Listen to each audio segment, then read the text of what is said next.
ငင်းကြီးလှုပ်ပြီးသွားတဲ့နောက်ပိုင်းမှာကျမရဲ့နေ့စဉ်အင်္ဂလိပ်စာလေ့လာမှုကရပ်တန့်သွားပါတယ်စာအုပ်တော်မှမနေ့ပြန်ရှာထားရပေါ့နော်စာအုပ်တွေကလည်းရေးဆိုးပြီးတော့အဲ့လိုအနေထားပေါ့ဒါပေမဲ့ကျမကပြန်ပြီးအင်္ဂလိပ်စာလေ့လာချင်ပါသေးရဲ့အဲ့အတွက်ကျမရဲ့လေလွတ်နေတဲ့စိတ်တွေကိုပြန်ပြီးတိဆောက်ဖို့အတွက်ကျမ planner လေးတစ်ခုလုပ်ထားပါတယ်အဲ့ဒီ planner နာမည်9ရက်တာစုဘူးပါဒီစုဘူးလေးကိုကျမပြည့်အောင်ဖြည့်နိုင်မလားဆိုတာလေးစောင့်ကြည့်ပေးပါအောင်အခုပထမဦးဆုံးတော့ကျမက vocab ပိုင်းကိုလေ့လာမှာဖြစ်ပါတယ်ဒီဘက်မှာကျမ vocab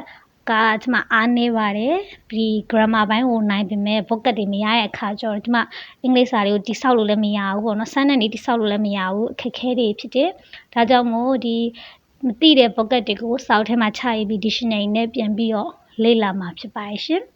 နောက်ပြီးကျမကနောက်တစ်ပိုင်းဒီ fourth skill နဲ့မှာတော့ listening ကိုအားနေပါတယ်ဒါကတော့ကိုယ်ပတ်ဝန်းကျင်မှာလည်းအင်္ဂလိပ်စာပတ်ဝန်းကျင်နဲ့ထိတွေ့မှုအားနေလို့ပါအဲ့တော့ကျမကဒီစကားတွေကြည့်ရပေါ့နော်ဒီစကားတွေကိုလည်းအင်္ဂလိပ် subtitle နဲ့ကြည့်ပါတယ်ပထမဆုံးတစ်ခေါက်ကိုတော့အင်္ဂလိပ် subtitle ကို off ထားလိုက်ပါတယ်ဒီနောက်တစ်ခေါက်ကြည့်ရတဲ့အခါမှာအင်္ဂလိပ် subtitle ကို on လိုက်တာပေါ့နော်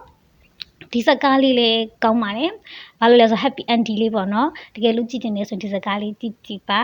စကားကြည့်နေကျမတည်တည်လေးစားပါရှင်ဒီတည်တည်ကတော့စိတ်လုံးတည်တည်လေးပါအကြီးလေးရွှမ်းပြီးအရန်ချိုပါတယ်ရှင်ကျမရဲ့9ရက်တာစုဘူးလေးကတော့နှစ်ခုတော့မပြည့်နေဘူးပေါ့နော်ဒါပေမဲ့ဘာမှမလုပ်ဖြစ်တာနဲ့စာရင်တော့တော်တော်လေးအဆင်ပြေပါတယ်ဒါကတော့ကျမ affirmation တွေရေးပါတယ်သူစိတ်လေးလွတ်နေတဲ့အချိန်မှာဒါလေးတွေလုပ်ကြည့်ရလဲအဆင်ပြေပါတယ်ထိုင်းကြည့်စီတင်ပါရှင်နောက်ပတ်တင်မှာလဲကျမဘလို့ challenge လေးတွေနဲ့ကျမရဲ့ planner လေးကိုဆွဲမလဲဆိုတာကျမစုဘူးလေးဘလို့တိဆောက်သွားမလဲဆိုတာစောင့်ကြည့်ပေးကြပါအောင်ရှင်See you next video